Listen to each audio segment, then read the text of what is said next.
Olá, eu sou o Tataco e essa aula é sobre prosa contemporânea brasileira. Estamos aqui num período bastante complexo, mundialmente falando, na Guerra Fria. Então há aí uma perspectiva de muitas incertezas, né, do que vai acontecer com o mundo, do que vai acontecer com a política e etc. Essas incertezas acabam, né, se refletindo ali na arte, acabam se refletindo nas políticas internas ali de cada país. O Brasil também vive um momento complicado politicamente e essa prosa vai falar a respeito de diversos assuntos. Então há uma diversidade de tendências e temas aqui gigantescas, né? Então nós selecionamos alguns autores aí representativos que podem nos dar algum aspecto, né, do elemento aí humano desse período. Uma característica que define muito bem esse momento é esse cotidiano, né? Esse cotidiano dessa situação dramática em que vive o ser humano nesse período aqui dito. Nessa prosa pós-moderna, podemos citar alguns nomes aqui, por exemplo, como Fernando Sabino. Fernando Sabino escreveu um livro chamado O Homem Nu. É um livro de contos.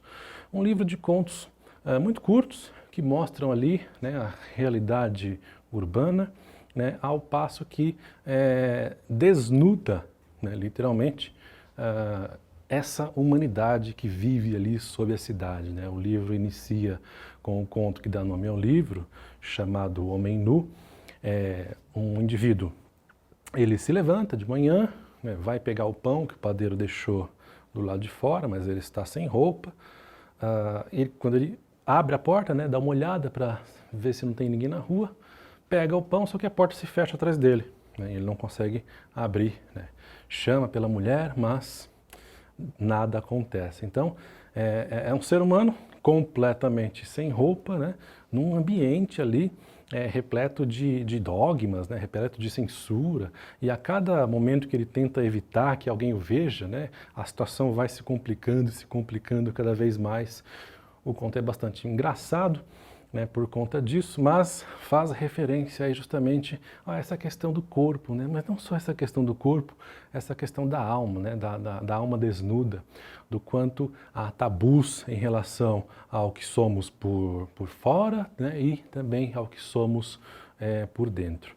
Quem vai falar de questões também referentes ao tempo é essa mulher, Lígia Fagundes Telles. Ela tem um romance muito interessante chamado As Meninas. Esse romance fala da questão da mulher mesmo, né, nesse contexto complexo, né, de repressão, de censura, e é um olhar muito sensível da condição da mulher brasileira sobre essa sociedade patriarcal que ainda, né, existia e existe até os dias de hoje. Ariano Suassuna é um dramaturgo, mas ele está aqui por conta da sua importância, né? Sua importância para toda essa cosmologia brasileira, principalmente nordestina, né? Ele traz ali o popular, ele traz ali o representante do povo, né, como herói, né? E isso faz com que ele seja importante ao ponto de ser citado, né, nesse momento. Nós podemos falar também da prosa africana, mas aqui com um asterisco, porque essa não é uma literatura brasileira, mas ela é tão importante, ela é tão próxima de nós, né, que vale a pena ser lida, e ela é muito lida. Não porque é uma referência para o Brasil, muito pelo contrário, é o Brasil que se tornou uma referência para os países africanos que falam a língua portuguesa. O Brasil foi o primeiro país a se tornar independente de Portugal. O Brasil é um país que sempre lutou ali por liberdade, né, em diversos momentos, e esses países africanos de língua portuguesa sofreram muito ao longo, principalmente do século XX, com ditaduras e repressões e etc. Então nós vemos aqui nomes muito importantes que se espelharam no Brasil para compor uma literatura que busca essa liberdade, uma literatura libertadora. Nós vemos, por exemplo, o nome de Pepe Tela, que escreveu o grande romance Mayombe, que conta essa história, né, de libertação.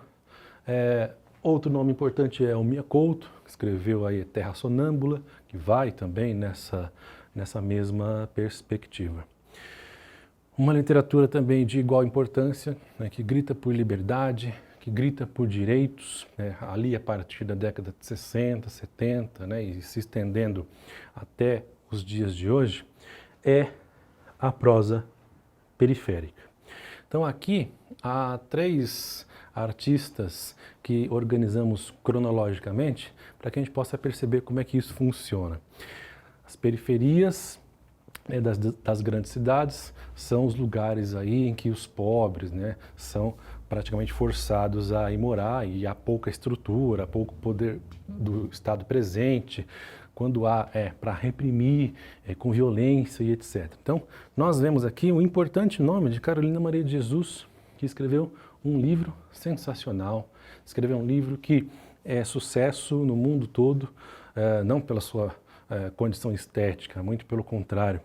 A Carolina, ela é uma pessoa semi-alfabetizada, mas que tem uma proposta, né, literária que a gente percebe muito a sensibilidade que ela tem com a linguagem. Há erros de português, né, no livro dela, mas também há, estranhamente, usos de uma linguagem erudita, uma linguagem formal. Então, ela conhece algumas regras, né? Ela foi alfabetizada de uma maneira um pouco destoante, mas a literatura dela, a mensagem que ela passa é importante, né? Ela escreve, né, esse livro, né, que é o Diário de uma favelada, né, que de fato é isso mesmo, né? Ela conta histórias ali que ela vive, ela é uma catadora de papel.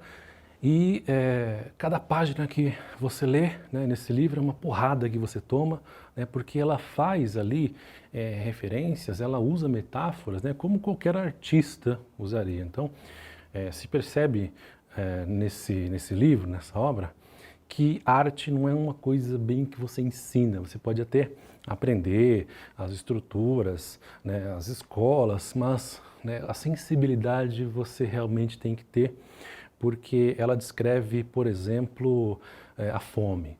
Quando ela fala da fome, quando ela diz que não tem como dar, né, comida para os filhos dela, né? Ela vai dormir com fome para que a fome passe no dia seguinte. E ela dá uma cor para a fome, ela diz que a fome é amarela, né? Então, olha só, ela faz o que poetas românticos, simbolistas faziam, né? Sinestesia, essa mistura de sensações, né, de sentimentos, né, essa vontade de comer com a cor. Então é uma sensibilidade própria dos artistas, né? E o livro dela só foi publicado, né, porque um jornalista passava ali no momento e viu que ela estava escrevendo num caderno todo surrado, né? Ele se interessou por isso e foi contar, né, a história dela e acabou, né, publicando esse livro, né, e ela ficou muito conhecida na época. Então, quantas Carolinas aí não se perderam ao longo do tempo, né, porque não tiveram essa mesma sorte.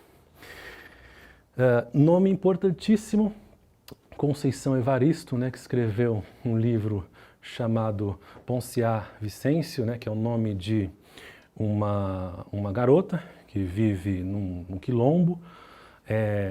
E olha só, ela é neta de um ex-escravizado, filha de um escravo, né, do ventre livre, e, né, ela nasceu livre. Então percebo que ela faz parte de 3 gerações aí, né, de negros que sofreram e etc, né?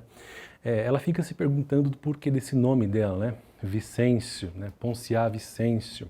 Ela é uma menina negra que mora no ambiente rural e se pergunta, né? E esse nome é o nome que ela herdou da família que era dona do avô dela. Então percebam que a representatividade, né, desse jogo que a Conceição Evaristo fez, né, ela ainda carrega, né, essa história. Ela é livre, ela nasceu livre, mas carrega essa história. Ela acaba indo para a cidade, né, porque precisa trabalhar, e termina onde? Termina trabalhando, né, de empregada e sofre tudo que uma pessoa pobre e preta sofreria ali no ambiente urbano.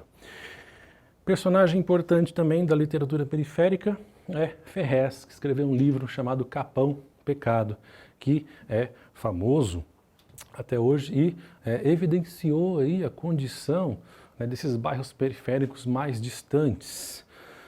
O Capão Redondo, né, se tornou ali na década de 90, junto com o Jardim Ângela, né, ali na zona sul de São Paulo, um dos bairros mais perigosos do mundo, onde mais se roubava, onde mais se matava, né? E nesse livro ele conta toda essa perspectiva, né? E ele mostra a vida que também existe neste bairro e, consequentemente, na periferia. Então é o local que, né, fala aí de todo o universal. E nessa aula falamos a respeito da prosa contemporânea brasileira, falamos de autores consagrados, né, dessa prosa pós-moderna, mencionamos a prosa africana, que é importantíssima para o nosso contexto, bem como a prosa periférica representativa do povo negro do Brasil. É isso, muito obrigado. Se quiser tirar uma foto dessa lousa linda, pode tirar. Valeu, falou e até mais.